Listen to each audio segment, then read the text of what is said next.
So his false claims about election fraud, that was the drumbeat being used to inspire, instigate, and ignite them, to anger them. Watch this clip. Because we're not going to let this election be taken away from us. That's the only way they're going to win it. We're not going to let it happen. It's the only way we can lose, in my opinion, is massive fraud. We all know what happened after that. He lost. He lost the election. But remember, he had that no-lose scenario that I referenced earlier.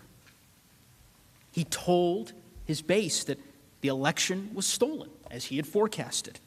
And then he told them, your election has been stolen, but you cannot concede. You must stop the steal. You can't let another person steal that election from you. All over the country, people are together in holding up signs, stop the steal. The Democrats are trying to steal the White House. You cannot let them. You just can't let them. Now, while he's inciting his supporters, he's also simultaneously doing everything he possibly can to overturn the election. First, he begins with the courts, a legitimate avenue to challenge the election. But he ignores all of their adverse rulings when all of his claims are thrown out. Then he moves on to trying to pressure state election officials to block the election results for his opponent, even though he'd lost in their states. You'll hear my fellow managers discuss that in detail. Then he tries to threaten state election officials to actually change the votes, to make him the winner, even threatening criminal penalties if they refused. He had the Justice Department investigate his claims, and even they found no support for those claims. So he tried to persuade some members of his party in Congress to block the certification of his vote with attacks in public forums. When that failed, he tried to intimidate the Vice President of the United States of America to refuse to certify the vote and send it back to the states. None of it worked. So, what does he do? With his back against the wall, when all else has failed, he turns back to his supporters who he'd already spent months telling them that the election was stolen. And he amplified it further. He turned it up a notch. He told them that they had to be ready not just to stop the steal, but to fight like hell.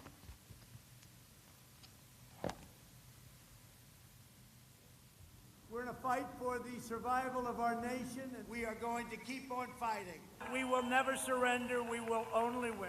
Now is not the time to retreat. Now is the time to fight harder than ever before.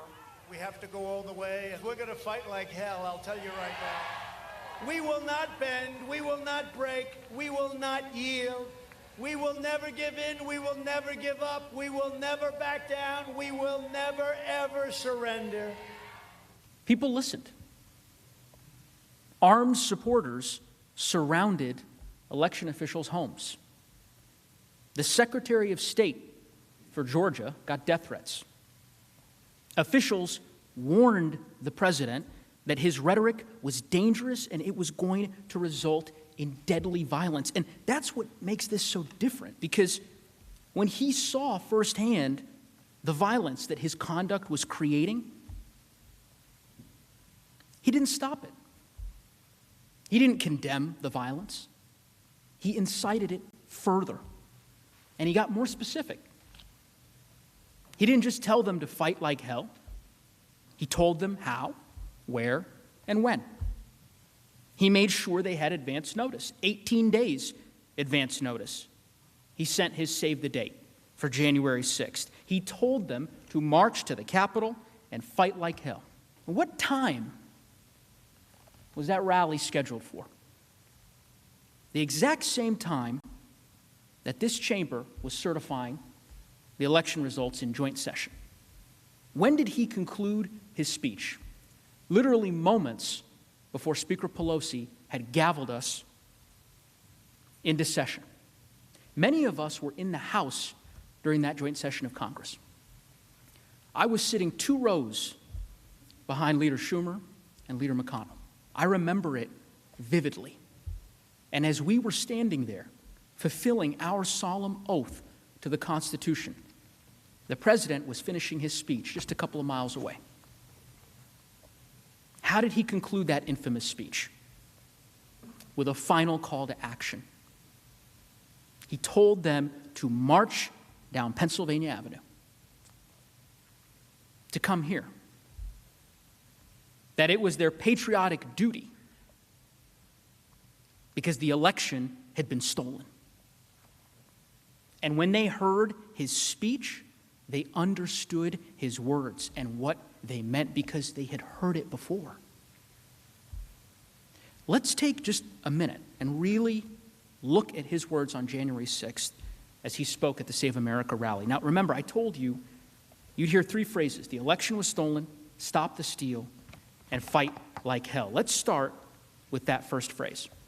All of us here today do not want to see our election victory stolen. There's never been anything like this. It's a pure theft in American history. Everybody knows it. Make no mistake, this election was stolen from you, from me, and from the country. Now, of course, each of you heard those words before. So had the crowd.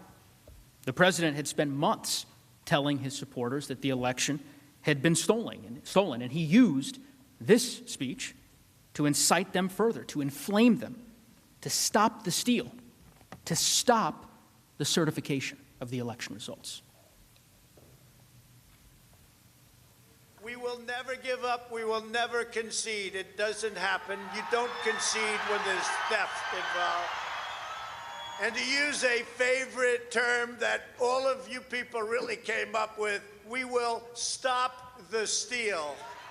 We must stop the steal. Finally, the president used this speech as a call to arms. It was not rhetorical. Some of his supporters had been primed for this over many months. As you'll learn, days before this speech, as lead manager Raskin noted, there were vast reports across all major media outlets that thousands of people would be armed, that they'd be violent. You'll learn that Capitol Police and the FBI reported in the days leading up to the attack that thousands in the crowd would be targeting the Capitol specifically, that they had arrested people with guns the night before the attack on weapons charges. And this is what our commander-in-chief said to the crowd in the face of those warnings right before they came here. We will not let them silence your voices. We're not going to let it happen. Not going to let it happen.